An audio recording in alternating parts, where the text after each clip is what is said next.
तो अभी तक हमने टेम्पल्स में देखा था नॉर्थ इंडिया के टेम्पल्स, जिनको हम कहते हैं नागर स्कूल ऑफ आर्किटेक्चर। आज हम देखेंगे क्या साउथ इंडियन टेम्पल्स। इसको हम क्या कहते हैं, द्रविडियन स्टाइल। क्या देखेंगे हम, साउथ इंडियन टेम्पल्स जिसको हम कहते हैं द्रविडियन स्टाइल। द्रविडियन, अब वो चाहे लैंग्वेज हो या टेम्पल्स हो, साउथ इंडिया की बात करेंगे तो हम बात करेंगे द्रविडियन स्टाइल की। ठीक है, बेसिकली ये स्टार्ट हुआ था 7th सेंचुरी एनो डोमिनी में। 7th सेंचुरी एनो डोमिनी मतलब 7th सेंचुरी एडी में। ठीक है, अगर हम इसका टेम्पल का स्टाइल देखें तो हमने क्या देखा था कि जो मेन डिएटी है, मतलब जो मेन गॉड है, ठीक है, वो कहाँ पे लोकेटेड है? वो लोकेटेड है गर्भगृह में। वो कहाँ पे लोकेटेड है? गर्भगृह में। जो मेन डिएटी है साउथ इंडिया की, वो उनकी जो इमेज है, स्कल्पचर है, वो कहाँ पे लोकेटेड होता है? एक रूम होता है जिसको हम कहते हैं गर्भगृह। उसके बाद हमने क्या देखा था? हमने नॉर्थ इंडिया में देखा था इस गर्भगृह के ऊपर, सपोज ये गर्भगृह है, ठीक है, यहाँ पे मेन डिएटी है, इसके ऊपर क्या था? एक शिखर। यहाँ पे क्या था? टॉप पे एक शिखर। बस इसी को हम साउथ इंडिया में शिखर ना क्या नहीं कहते, क्या कहते हैं हम उसको? विमान। क्या कहते हैं हम उसको? विमान। तो देख लेते हैं, समझ में आया ना? मेन डिएटी एक हॉल है जहाँ पे मेन डिएटी है, उसके ऊपर वो जो हाइट दिखती है ना, हमको बहुत डिस्टेंस से ही हमें दिख जाता है कि वहाँ पे एक टेम्पल है। किसकी वजह से? उस शिखर की वजह से, उस विमान की वजह से। बस उसी बिल्डिंग को, उसी को, स्कल्पचर को हम क्या कह देते हैं? शिखर नॉर्थ इंडिया में, और साउथ इंडिया में उसको हम क्या कह देते हैं? विमान।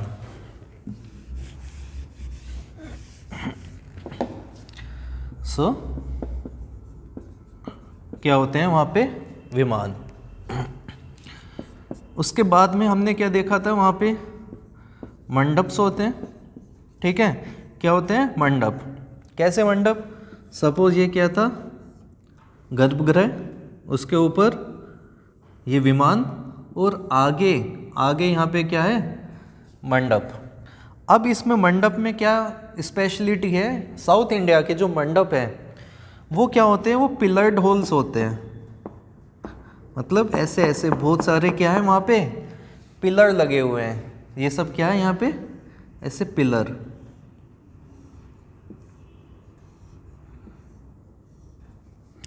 तो मंडप कैसे है वहाँ पे? उनको हम कहते हैं पिलर्ड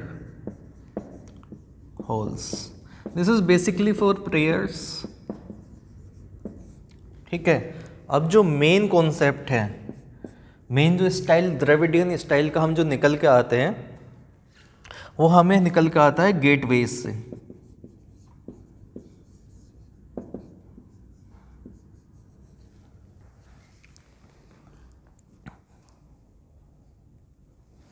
ठीक है, गेटवेज, उनको हम क्या कहते थे? गोपुरम्स। क्या कहते हैं हम गेटवे को? गोपुरम। अब द्रविडियन स्टाइल में खासियत ये है कि यहाँ के जो गोपुरम है, जो क्या मेन गेट है, जो एंट्रेंस है, वो बहुत ही ह्यूज है, बहुत ज़्यादा ह्यूज है। इवन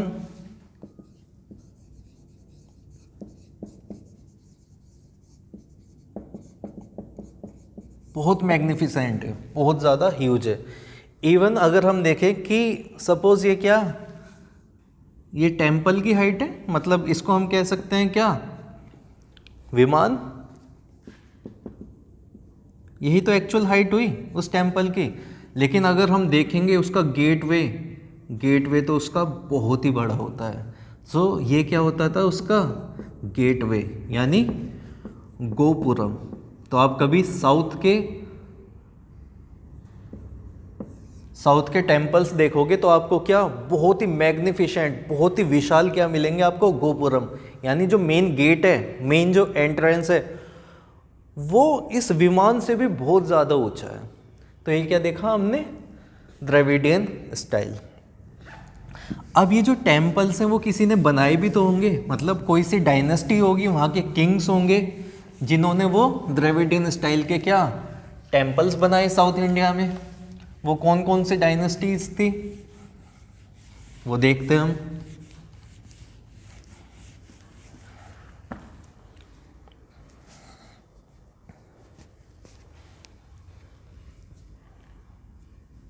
जैसे वैसे हम पहले देखते हैं, जैसे टेंजोर है ना, सॉरी, जैसे टेंजोर और महाबलीपुरम, या आपने सुना भी होगा नाम, टेंजोर और महाबलीपुरम। सो महाबलीपुरम में क्या जो टेम्पल्स हैं, टेंजोर में जो टेम्पल्स हैं वो किसने बनाए हैं, वो कौन सा स्टाइल है, वो है द्रविडियन स्टाइल। महाबलीपुरम, इसको मामल्लपुरम भी कहते हैं। अभी इंडियन प्रेसिडेंट और चाइना के प्रेसिडेंट के बीच में एक मीटिंग हुई थी, वो कहाँ पे हुई थी, महाबलीपुरम में ही हुई थी। अगर हम वहाँ के डायनेस्टीज़ देखें तो वहाँ पे डायनेस्टीज़ हैं पल्लवाज एंड चोल्स। पल्लव्स एंड चोल्स। पल्लव्स किस चीज़ के लिए फेमस हैं, उन्होंने रॉक कट टेम्पल्स बहुत बनवाए हैं। ठीक है, पल्लव्स ने क्या बनवाए हैं, रॉक कट टेम्पल्स बनवाए हैं। और चोल्स ने कैसे बनवाए हैं, चोल्स ने बनवाए हैं मल्टी स्टोरीड टेम्पल्स। ठीक है, और आपने क्या देखा होगा, सभी आपने सुना होगा ना, एक नटराज की पेंटिंग है, एक स्कल्पचर है जो कि किससे बना हुआ है, ब्रोंज से। वो भी किन्होंने बनवाया था, वो भी बनवाया था चोल्स ने। और बाकी के अगर हम वहाँ पे टेम्पल्स देखें, ठीक है, तो जैसे the shore temple, the Meenakshi temple,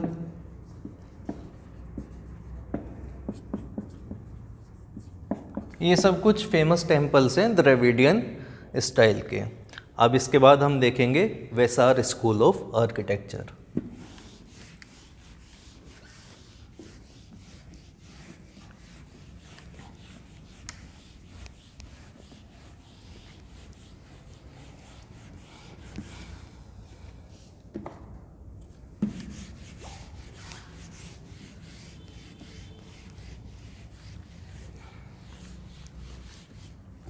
third kind है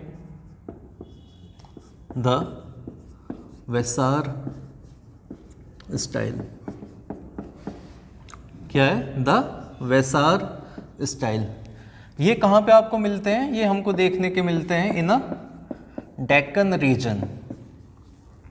अब ये डेक्कन रीजन क्या है, डेक्कन रीजन समझ लेते हैं पहले। सपोज़ हम ये ऐसे इंडिया बना लेते हैं, ठीक है, तो यहाँ पे हमको क्या देखने को मिलता है, यहाँ पे महाराष्ट्र देखने को मिलता है, कर्नाटका देखने को मिलता है, ठीक है, और ये ऊपर थोड़ा सा हिस्सा किसका, एमपी का। इस रीजन को क्या कहते हैं हम, डेक्कन कहते हैं। ठीक है, डेक्कन में कौन सी सॉइल होती है, ब्लैक सॉइल होती है। चलो, तो इस डेक्कन एरिया में जिस काइंड के टेम्पल्स देखने को मिलते हैं उसको हम कहते हैं वेसार स्टाइल। ये क्या है, एक हाइब्रिड स्टाइल है। हाइब्रिड स्टाइल मतलब फ्यूज़न है ये किस चीज़ का, मतलब मिली भगत। ठीक है, कुछ चीज़ें किसकी उठा ली उसमें से, नॉर्थ इंडियन स्टाइल की, ठीक है, कुछ किसकी उठा ली, सदर्न स्टाइल, और जो निकल के आया वो क्या था, वो था वैसार स्कूल ऑफ आर्किटेक्चर, जो कि हमें कहाँ पे देखने को मिलता है, वो हमें इस एरिया में मिलता है। कहाँ पे? डेक्कन में।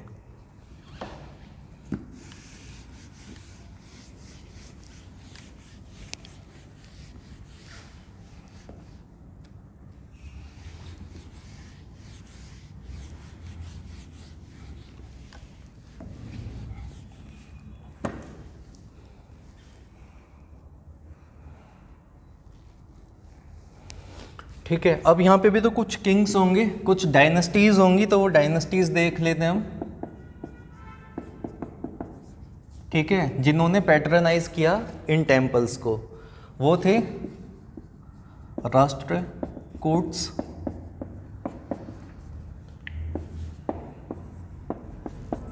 होयसाला।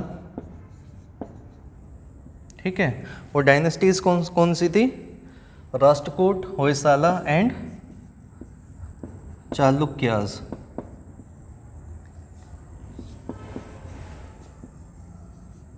डायनेस्टीज देख लेते हैं, राष्ट्रकूट, होयसाला एंड चालुक्यास। एक राष्ट्रकूट किंग था जिसका नाम क्या था?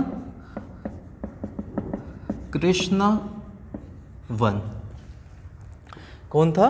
कृष्णा वन, जिसने फेमस